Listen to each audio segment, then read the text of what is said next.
Hey everybody, Darth Wager here. We have made hand for hand in this tournament. Let's see, it started, we were $800 if we win off a dollar investment, not too bad right there. Started with 5,202 players and we were down to 500 players and 541. And we currently have 66,000 in chips and are in 30th place, which is an awesome place to be in. Our green zone is maxed out. I did a video earlier in the same tournament, realized that the sound was off, so I didn't get any of my audio, so I'm just going to put some music on that. All it was me just going over the software that I use, Tournament Indicator. Really good software. Anybody that's interested in starting to play, breaks down everything that you need to know, okay, in this game, in tournament style poker, and it is phenomenal stuff to have for $100. You pay your $100, you have a number, a licensing code for life.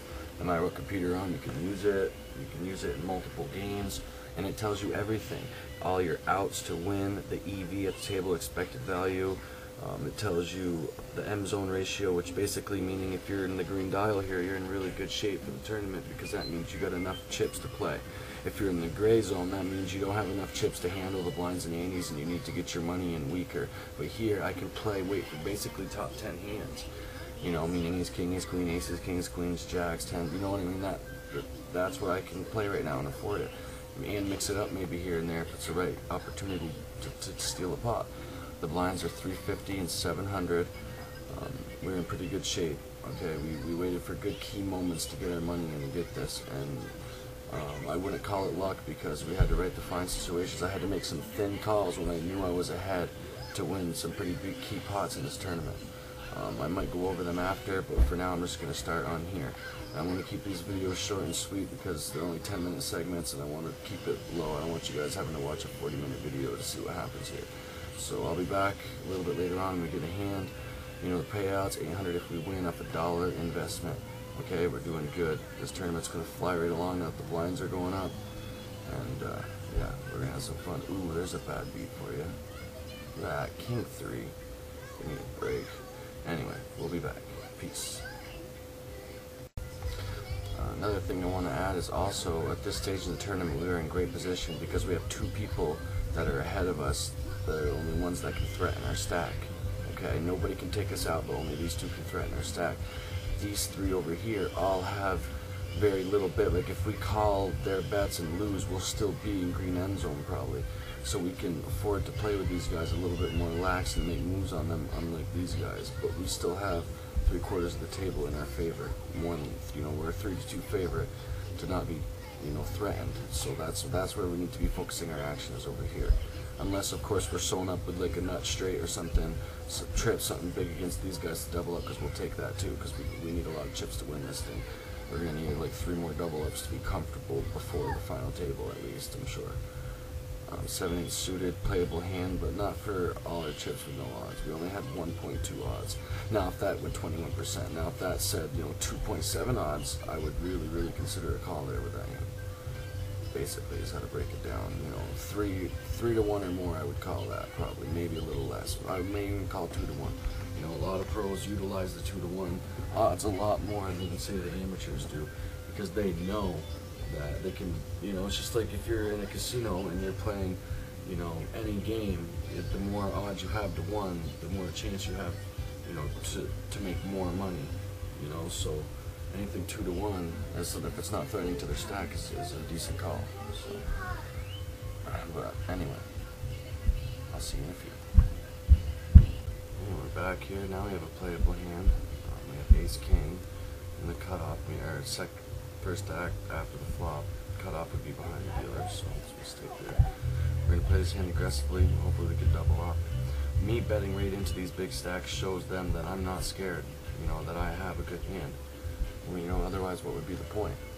Now this isn't a bad flop for us. He needs a jack or 7 to beat us, so we're going to see where we're at. That half the pot. Basically betting pot is what we did. Now we're going to slow down a little bit, see what he does. I think we could be ahead or tying, but we'll see. No, he knew that I was weaker. I should have threw in a little bet on the end. He probably had a flush draw there.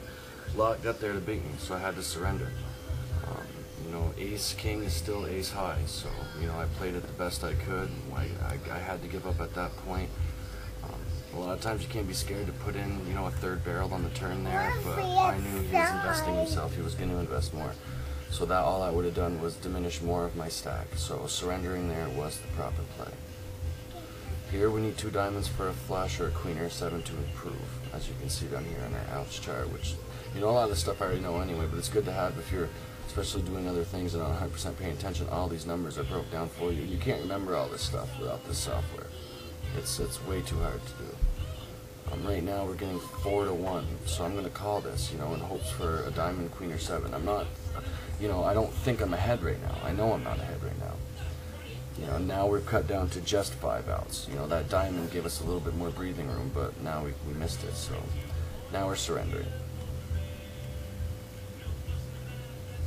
You know, I wouldn't mind a pot size bet here for check, but these guys obviously, you know, they're gonna defend their money. But I'll see in a few. And we're back here. We've got top 2 pair. There's a diamond draw and a straight draw out there, so we're gonna have to bet it. Just the very last, I got myself back up here, but just the last hand I bet with second pair 1600, so they're gonna think I'm weak on the flop, so I'm gonna take perfect advantage of this and just hope that a 9-7 diamond, something like that, doesn't peel off. That's a terrible card because that opens up the straights and the flushes. Now we still have 4 outs to a full house, but if he was chasing a straight or a flush, that got him there. So we're gonna slow down now. I think he might have bet it. I mean, he was probably checking to see if I'd bet again if he did hit that big key hand. I put him on queens or 8s right now. Maybe he hit this stuff, but with that overbet, I just have to give him credit and fold my 2 pair. Now, this is a situation that a lot of people would you know, that just so many cards got there to beat me that I had to surrender. I played the hand properly. I only lost 3,000. Now, I could have lost another 8,000, and it was obvious that he got there. Now, he probably made a questionable call on the flop, but I gave that to him. You know, I wanted that because that's why I bet the same amount a couple of hands before, so they put me on weak flop bets, so they call me thin, which is exactly what he did. He just happened to get there to improve, and I can't pay him off 8 more thousand. Now, if he bet 3,000 or something, that gave me the odds to call. But he either did one or 2 things, played that hand exceptionally. Either way, he played it exceptionally well. Because if he had you know, a hand where he was getting value for, the overbet makes it look like a bluff, and I'm more tempted to call a little bit thinner than I was. Like if I had a small straight, or you know, because there's a 4-card straight on the board and a flush. If I had either one of them small, I probably would have called. You know what I mean? And so he played that hand well, and if he was bluffing, he paid it well because there was enough to get me out. So I probably should have been more aggressive on the flop than 1600. Just bought the pot right there to get it over with. Strung out here might pull a squeeze and shove because there's a lot of dead money out there. Punish us limping. 3 of us limp, so he's probably figured, you know, none of us are that strong, and it's a good spot. But he opted to surrender and not. Now here we need an 8, a jack, or a 10 to improve. This is worth betting because we do have 10 outs, and if we fold, we can get good value for this hand if they fold. See? And we don't even have to worry about getting there because we've won the pot. You know, a lot of things that, you know, amateur players underestimate is things that you have to do to win these tournaments besides just waiting for good cards. You have to know when the float players, like for instance, if the person always bets before the flop, and every time they do that, they always bet on the flop too, no matter what.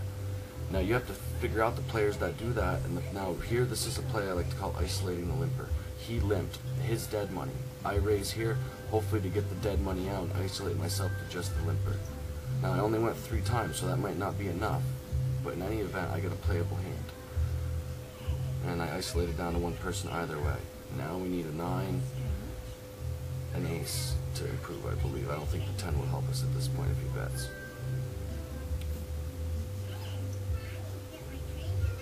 He's doing a good job of his bet sizing. He's betting enough not to get me to chase.